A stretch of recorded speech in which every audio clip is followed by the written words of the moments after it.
A mental exercise. The purpose of mental exercises must not be misunderstood. There is no virtue in charms or formulated strings of words. There is no short cut to development by repeating prayers or incantations. A mental exercise is an exercise not in repeating words, but in the thinking of certain thoughts. The phrases that we repeatedly hear become convictions, as Goethe says, and the thoughts that we repeatedly think become habitual, and make us what we are.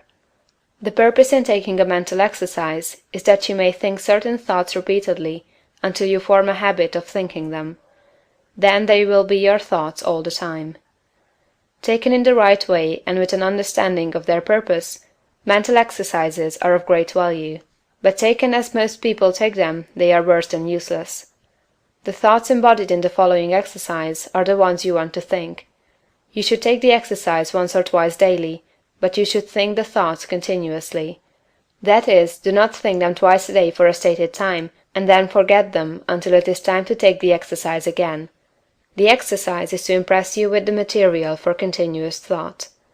Take a time when you can have from 20 minutes to half an hour secure from interruption, and proceed first to make yourself physically comfortable. Lie at ease in a Morris chair, or on a couch, or in bed. It is best to lie flat on your back. If you have no other time, take the exercise on going to bed at night and before rising in the morning. First let your attention travel over your body from the crown of your head to the soles of your feet, relaxing every muscle as you go. Relax completely. And next, get physical and other ills off your mind.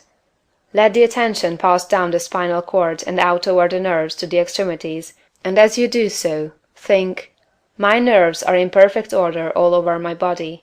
They obey my will, and I have great nerve force." Next bring your attention to the lungs and think, "I am breathing deeply and quietly, and the air goes into every cell of my lungs, which are in perfect condition. My blood is purified and made clean." Next to the heart. "My heart is beating strongly and steadily, and my circulation is perfect, even to the extremities." Next to the digestive system. "My stomach and bowels perform their work perfectly. My food is digested and assimilated, and my body rebuilt and nourished. My liver, kidneys, and bladder each perform their several functions without pain or strain. I am perfectly well. My body is resting, my mind is quiet, and my soul is at peace. I have no anxiety about financial or other matters. God, who is within me, is also in all things I want, impelling them toward me. All that I want is already given to me. I have no anxiety about my health, for I am perfectly well. I have no worry or fear whatever. I rise above all temptation to moral evil. I cast out all greed, selfishness, and narrow personal ambition. I do not hold envy, malice, or enmity toward any living soul. I will follow no course of action which is not in accord with my highest ideals. I am right, and I will do right." Viewpoint. All is right with the world. It is perfect and advancing to completion. I will contemplate the facts of social, political, and industrial life only from this high viewpoint. Behold, it is all very good. I will see all human beings, all my acquaintances, friends, neighbors, and the members of my own household in the same way. They are all good. Nothing is wrong with the universe. Nothing can be wrong but my own personal attitude, and henceforth I keep that right. My whole trust is in God. Consecration. I will obey my soul, and be true to that within me that is highest.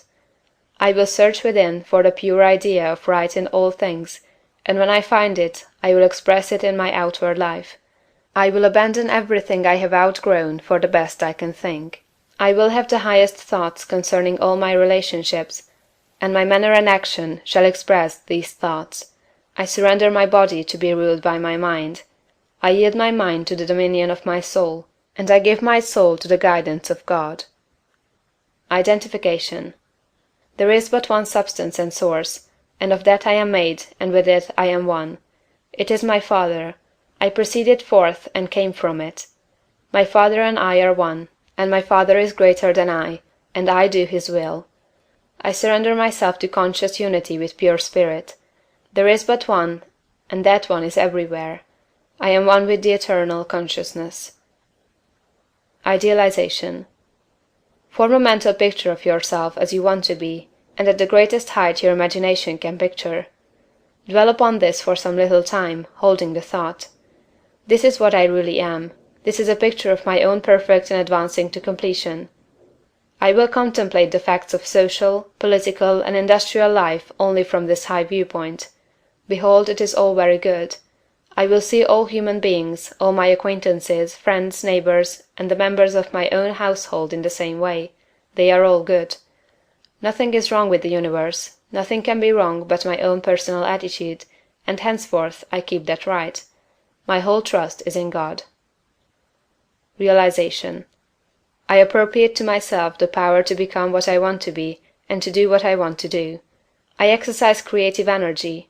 All the power there is mine. I will arise and go forth with power and perfect confidence. I will do mighty works in the strength of the Lord, my God. I will trust and not fear, for God is with me.